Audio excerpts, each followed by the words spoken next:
Hey, what is up, you compassionate, proactive, caring parents, teachers, therapists, anybody who's interested in supporting kids with executive function challenges? We know the holidays can be crazy, and today I'm going to talk about 3 ways that executive function challenges can make the holidays hard. 3 ways that they can contribute to this time when it's supposed to be a time when we're enjoying time with our family, we're having fun, we're relaxed, and things can get really crazy and really uncomfortable and not feel connected.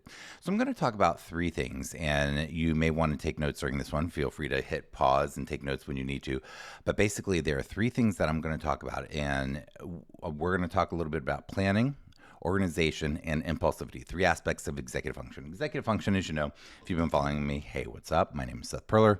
SethPerler.com, ExecutiveFunctionSummit.com. Share it, like it, give it a thumbs up, leave a comment below, all the things. But in my work, in working with students with executive function challenges, executive function, how the brain helps us to execute to get important things done, it includes all of these different skill sets, including planning, organization, and impulsivity, which isn't a skill, but is the opposite of the skill. But let's go ahead and get started. So let's take a look at how planning can impact the holiday craziness. So what happens in the brain with adults, or as we're talking about here, students with executive function challenges? But the apple doesn't fall far from the tree usually. And one of the things that executive function helps us do is to plan. Some people use the term future thought, how the brain helps us to imagine the future so that we can be planning, thinking about the positive and negative consequences, how to conceptualize what's coming up.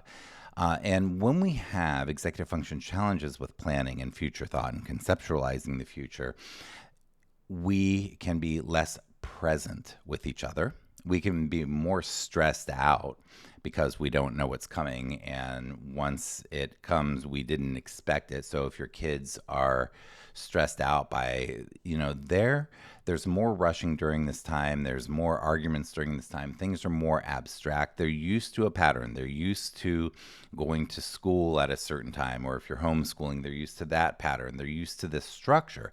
That structure is suddenly gone, which is great. They need a break. But that abstraction, so I talk a lot about abstract and concrete, that abstraction, that lack of concreteness can, while it can feel great and they need it, it can also feel overwhelming when we're saying, okay, we have to go to this event, or we have to do this thing, or this. It can really throw things off. So what to do? So most of you during the holiday break, most of you have about 2 weeks off. So about 14, 15, 16 days, depending on where you live in the world and the schedule that you're on.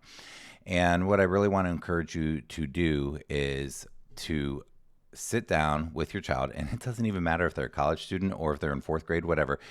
Sit down with your child with a giant calendar. I love the big giant $5 calendars, to put those on the wall.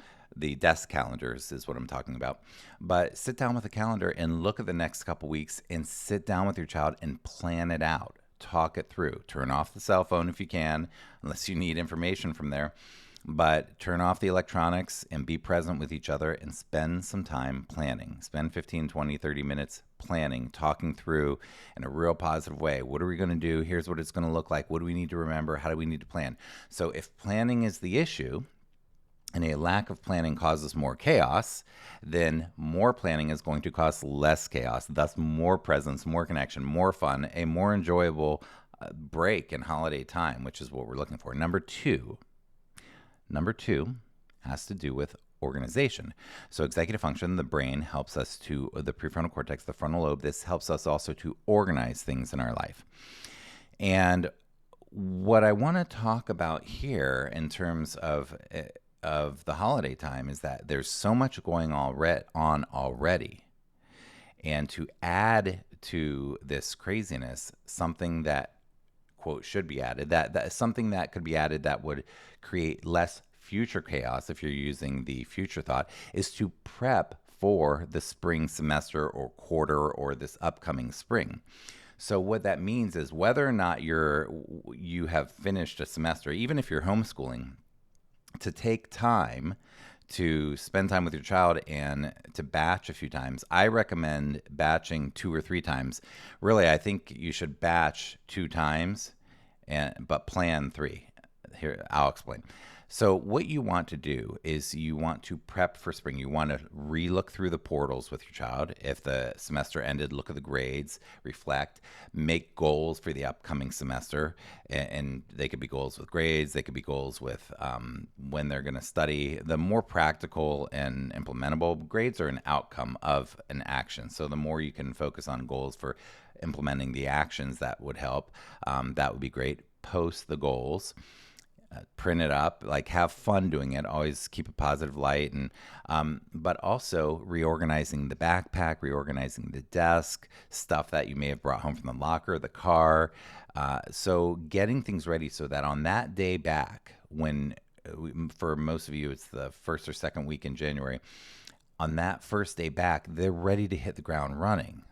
Things are already in place. Please trust me, this will save you a lot of headache.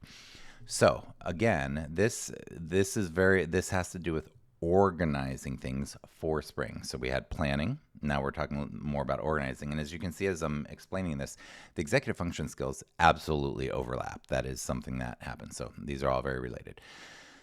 So again, I said I want to recommend that you take 2 batches of time, 2 times. So you plan in 2 times to organize. So maybe each time is 3 or 4 hours, and you say, hey, on this morning we're going to spend from like 10 to 2 hanging out, chilling, relaxing, but we're going to organize the backpack, your desk, go through all the portals, whatever. And then you plan another time during this 2 weeks that you have off. But plan 3 because it's likely that you won't follow through on one of them just because life happens. So if you plan 3 but you actually make 2, that's great. If you plan 3 and you actually make 1, that is going to make the whole entire spring easier than it would have been had you not done this. So again, if you're taking notes, please write this stuff down, the details that you want from what I'm teaching you. Number 3, so executive function also has to do with holding back, with not being impulsive. And that's called inhibitory skills or inhibition. We're able to inhibit ourselves from saying things and blurting things out or saying things that are inappropriate, or we have a way of regulating ourselves. And when we have executive function challenges, we are more impulsive and less able to regulate those things. Now, along with the impulsivity is the emotional regulation. So executive function helps us regulate emotion. And for many of us with executive function challenges, it is very difficult to learn skills for regulating emotion. And what do we want to do over the holidays? What's the most important thing you want to do over the holidays, over this 2 weeks? Most likely, most of you are thinking something along the lines of to connect, to be present with each other, to be with family, to have fun, to enjoy each other. That's what people want. That's what we need. We need downtime and we need time to really connect. But the holidays can be so crazy, and it can what I'm mentioning here on number 3 is that impulsivity and emotional regulation with executive function can interfere with our ability to connect and be really present. Okay, this is a time when it's really unpredictable what's coming up. It's not on schedule, as I mentioned before. Things can feel frenetic.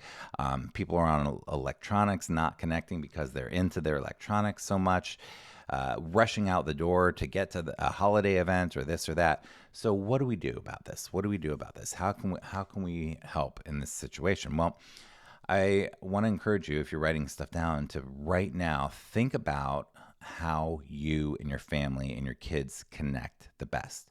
What do you do to laugh with each other, to be present with each other? And I know a lot of people have a lot of things on their schedule and don't have enough time. But when you do have time, and it's so important, this is the most important thing in life is connection, is the people we care about, right? So what do you do that feels connected? That where everybody feels connected, where everybody's having fun, everybody's present. What do you do? What is working? And I know for some of you who have teenagers whose brains are saying, I don't want to have anything to do with my parents right now, that can be very hard, but still contemplate, what can you do? You know, is it board games, turning the phones off and being present with each other, and the TV off, going outside, going to football games, if you're into that sort of thing? Like, what sorts of things do you all do to connect? And whatever those things are, there's my phone going crazy. Whatever you all do to connect, I'm going to turn that off my executive function did not plan well to silence my phone before this video. But I want to encourage you to write those things, literally write those things down right now. What do you do to connect? And then go back to step one when I was talking about planning, and sit down with your kiddo and plan times to connect. Get it in the calendar, on the visual calendar on the wall, so you can all see that you're going to have movie night, or you're going to have cooking night, or you're going to have people over, or you're going to go to the football game or whatever. Get it on the calendar. That is what we want during this time. We want to connect. So to recap really quick, I want to encourage you to sit down with your child, plan. Such an important skill. It doesn't matter how you do it. The time doing it will help your child's brain learn better planning skills and will help you have a less chaotic and more fun present holiday. 2, organize. Prep for the upcoming semester, because that's going to help you in the future with what's coming down the pike. During this valuable time, pick a couple times in the 2 weeks to get organized.